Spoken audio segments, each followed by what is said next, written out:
Hello दोस्तों, touch the sky channel पर आप सभी का स्वागत है। साथियों, आजकल हम सब देख सकते हैं कि हर घर में कोई न कोई बीमार है। कोई बीपी, शुगर, पथरी, थायराइड, बवासीर, हृदय रोग आदि से पीड़ित है, तो कोई खांसी, जुकाम, बुखार, उल्टी, दस्त आदि से पीड़ित है। आज इस वीडियो में हम बात करेंगे कि हम कैसे अपने इस अनमोल शरीर को बीमारियों से बचा सकते हैं और हमारे शरीर में बीमारी आने का मुख्य कारण क्या होता है। साथियों, जो रोग इंसान को होते हैं, क्या वे रोग पशु पक्षियों को भी होते हैं? क्या ये रोग आज से 50-60 साल पहले भी होते थे? अगर आज मैं बीमार हूँ तो क्यों हूँ? अगर स्वस्थ हूँ तो क्या मैं पूरा जीवन स्वस्थ रह सकता हूँ? अगर कोई रोग हो गया है तो क्या बिना दवाई व बिना ऑपरेशन के ठीक हो सकता है? क्योंकि हम अपने आसपास में देख सकते हैं कि अधिकतर लोग दवाइयों से ठीक नहीं होते हैं। जीवन भर दवाइयाँ खानी पड़ती हैं। दवाइयाँ तो खानी ही पड़ती हैं, साथ में इनके दुष्परिणामों को भी झेलना पड़ता है। ऑपरेशन करवाने के बाद भी कई बीमारियां दोबारा हो जाती है। साथियों, क्या बिना दवाई, बिना ऑपरेशन, बिना खर्च के हम अपने इस शरीर को बीमारियों से बचा सकते हैं? हमारे शरीर में बीमारी आने का मुख्य कारण होता है शरीर में गंदगी का रुकना। हमारे शरीर ने कई तरह के कार्य करने होते हैं, जिनमें से 2 कार्य मुख्य होते हैं। फर्स्ट, हम जो भी भोजन खाते हैं उसमें जो भी उपयोगी तत्व होते हैं हमारा शरीर उसे अपना लेता है। सेकंड, जो भोजन हमने किया उसमें से जो भी अनुपयोगी तत्व थे उनसे मल बनता है। 4 रास्तों से होकर शरीर से बाहर निकलता है, जैसे पेशाब, पसीना, पखाना, श्वास आदि। लेकिन हमारे कुछ खान पान की गलतियों से जो गंदगी बाहर नहीं निकल पाती है वो शरीर के अंदर ही रुक जाती है, और गंदगी का अंदर रुकना ही बीमारी का कारण बनता है। जब हम कोई टेस्ट आदि करवाते हैं तो पता चलता है कि हमें BP, sugar, cholesterol, uric acid आदि बढ़ गया है।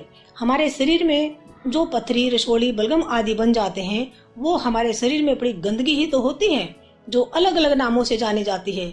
इससे ये साबित हो जाता है कि हमारा शरीर अंदर से गंदा है।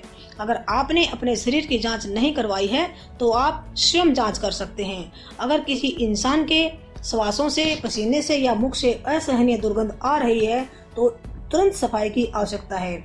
इंसान अपने शरीर को, ऑफिस को, गाड़ी को व घर को बाहर से साफ करता है, लेकिन सफाई की आवश्यकता तो अंदर से होती है। हमारे शरीर में जब भी कोई बीमारी आती है वो किसी नुकसान के लिए नहीं आती, वो हमारी भलाई के लिए ही आती है।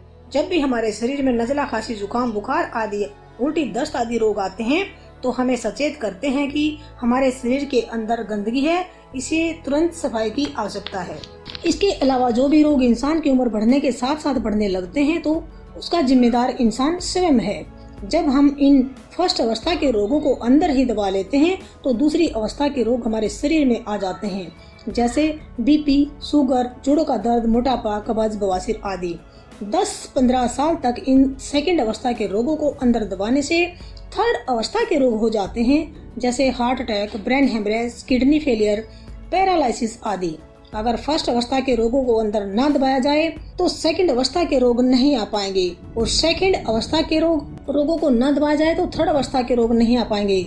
अगर आप अपने इस अनमोल शरीर को स्वस्थ रखना चाहते हैं तो आप junk food, fast food, pain killer आदि का सेवन कम से कम करें, वह प्राकृतिक चीजों का सेवन करने की कोशिश करें, वह अपने अनमोल शरीर को स्वस्थ रखें। हम सभी जानते हैं कि मानव का शरीर किसी लेबोरेटरी में नहीं बनता। प्रकृति द्वारा बनाए गए इस शरीर को स्वस्थ रखने के लिए प्रकृति के नियमों को भुलाकर दवाइयों पर डिपेंड हो गए हैं। हम प्रकृति के रहस्य को नहीं जानते हैं कि हमारे शरीर के अंदर ही कोई हीलिंग पावर है जो बीमार होने पर ठीक होने की पावर देती है। साथियों, इस हीलिंग पावर को जानने के लिए नेक्स्ट वीडियो देखना ना भूलें। Thank you.